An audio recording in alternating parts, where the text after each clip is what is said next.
thought the next segment we were going to do, we hadn't done it a couple of weeks, and people been bothering me, worrying me about this, like I had something to do with it. Like they felt like they've been missing out. But I said, man, people have stuff to do. That's right. And places to go. But we're so pleased at this point in time to bring back again a lot of conversations, but we know there's always more to the story. Brother James White.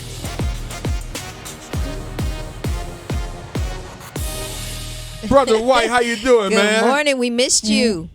Good morning. I missed you all as well, but man, a lot has happened since we have been together. Yes. and listen, so now we know that science fiction is true because there is a such thing as time travel, because Anthony Davis went back to 1920 to find motivation for his great. And we're not trying to decide about greatness. We're trying to decide about Cooper Rush and Dax Prescott. Wow. Who's going to be the great quarterback for the Dallas Cowboys? And I have to agree with what you said yesterday, Reese. Sorry, Pam. Look, the season is just getting started. Oh, no. That may be the only celebration that the Cowboys have. So we're trying to determine greatness, but boy, who do you listen to? How in the world could ESPN in this NBA poll have a poll where LeBron James or Kevin Durant's not in the top 5?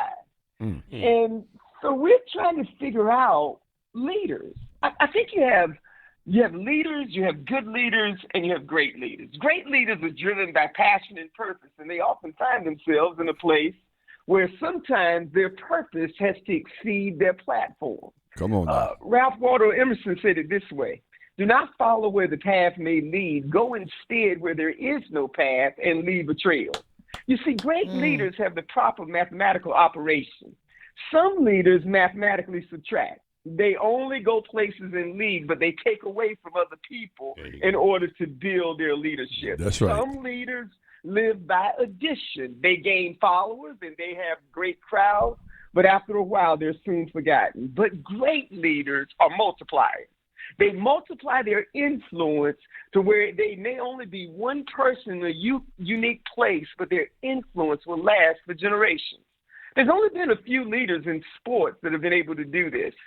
Muhammad Ali, yes, a multiplying leader, one of a kind. He was able to bring out the brilliance in any context that he might find himself in, and he set a framework and a pattern for leaders for generations to come. Serena Williams. Serena Williams has always been more than just a tennis player. She's a lifetime leader, a total package, who set a whole new model for women's tennis. Dean Smith, Coach K, one-of-a-kind coaches, multiplying leaders. You've got to include Eddie Robinson from Grambling, who coached football for 56 years and sent over 200 players to professional football from Grambling University and HBCU. But now on the table, we're trying to decide about Deion Sanders. And so now we have Coach Deion Sanders, who, listen, he's accomplished more in his lifetime than anyone could imagine. He's got a net worth of $40 million.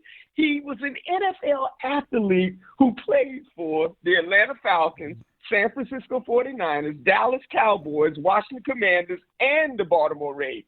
Now, what person has had that kind of NFL career? But not only did he have an NFL career, but he has a Major League Baseball career. Yep. Played for the Atlanta Braves, New York Yankees, Cincinnati Reds, and the San Francisco Giants. He's the only athlete in history that has ever played in the Super Bowl and the World Series, and the only pro athlete to suit up for pro football and baseball on the same day. Should he leave Jackson State? Well, maybe he needs to ask another multiplying leader, George Washington Carver, who taught at Tuskegee University for 47 years. George Washington Carver, an ex-slave who developed from the laboratory of Tuskegee over 287 uses of the peanut and more than 100 uses of the sweet potato. He said this. He said, "It has always been the one great ideal of my life to be of the greatest good, to be the greatest good to the greatest number of my people as possible. And to this end, I've been preparing myself for these many years. Feeling as I do, this line of education is the key to unlock the door of freedom, to our people. Deion, you can be a multiplying leader from an HBCU. We're still living in a time when African American leaders are needed to give back and build back communities that others have left and forgotten. And you can build and make a difference from the context of an HBCU, just like George Washington Carver, that will benefit all people. The late philosopher Robin Harris said this about multiplying leaders, that we need to be like baby kids. We don't die, we multiply. So on this hump day, maybe all of us want to be great leaders, but let's make sure we do the right math, because there's always more to the story. My man.